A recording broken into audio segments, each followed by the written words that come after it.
Assalamualaikum warahmatullahi wabarakatuh. Perkenalkan, nama saya Rifki Musyafa dari Universitas Singapura Bangsa Karawang, Fakultas Keguruan dan Ilmu Pendidikan, Prodi Pendidikan Jasmani, Kesehatan dan Rekreasi, dari kelas 1D dengan MPM 2110631070120. Sini saya akan mempresentasikan tentang miologi.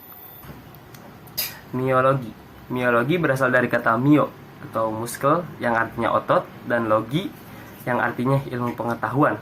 Jadi, miologi adalah ilmu yang mempelajari tentang otot. Nah, dalam tubuh manusia terdapat dua gerakan. Yang pertama, gerakan yang disadari dan gerakan yang tidak disadari. Gerakan yang disadari disebabkan oleh otot lurik, dan gerakan yang tidak disadari disebabkan oleh jantung dan otot polos. Contohnya yaitu pada alat pencernaan, denyut nadi, dan kontraksi. Nah, dalam tubuh manusia, kurang lebih 45% dari berat tubuh adalah jaringan otot. Nah, jaringan otot mempunyai sifat-sifat. Yang pertama yaitu dapat dirangsang atau irritable. Yang kedua dapat memendek atau kontraksi. Yang ketiga dapat memanjang atau extendable. Yang keempat, elastis.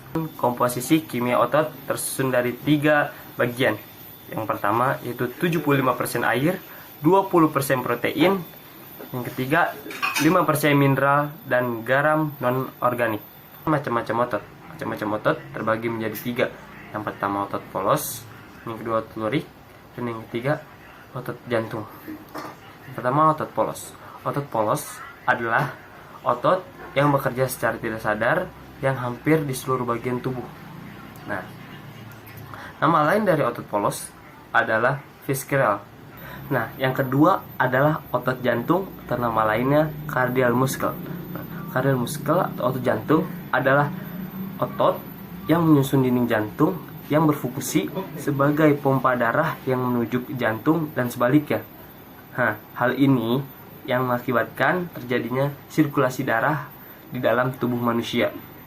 Kemudian ada otot lurik. Otot lurik adalah otot yang mengampu pada kerangka tubuh yang digunakan untuk pergerakan. Nah, otot ini disebut otot lurik karena pada otot ini tempat daerahnya gelap dan terang, yang berseling-seling. Contohnya yaitu otot bisep dan otot tricep.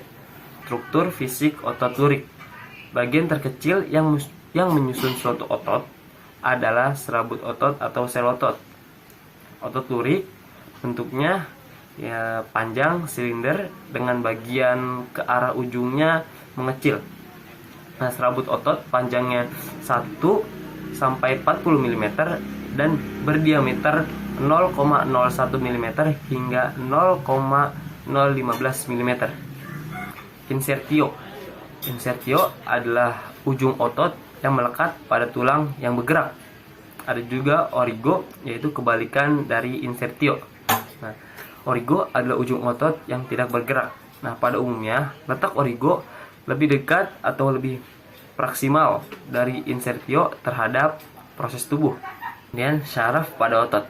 Keduanya saling membantu untuk melakukan tugas motorik maupun sensorik. Nah, otot melindungi jaringan halus dari syaraf berjalan ke seluruh tubuh dan juga menyediakan otak dengan sangat berharga. Sementara itu, syaraf berfungsi sebagai penghubung antar otak dan otot, mengatur penuh tiap pergerakan. Nah, ada juga tonus otot. Tonus otot adalah jumlah ketegangan atau beresistensi terhadap gerakan pada otot. Kemudian ada kontraksi otot. Kontraksi otot terbagi menjadi 2. Yang pertama itu kontraksi isometrik dan kontraksi isotonik. Nah, kontraksi isometrik adalah suatu kontraksi alat yang dimana panjang otot tidak berubah, sedangkan ketegangan gerakannya yang nyata.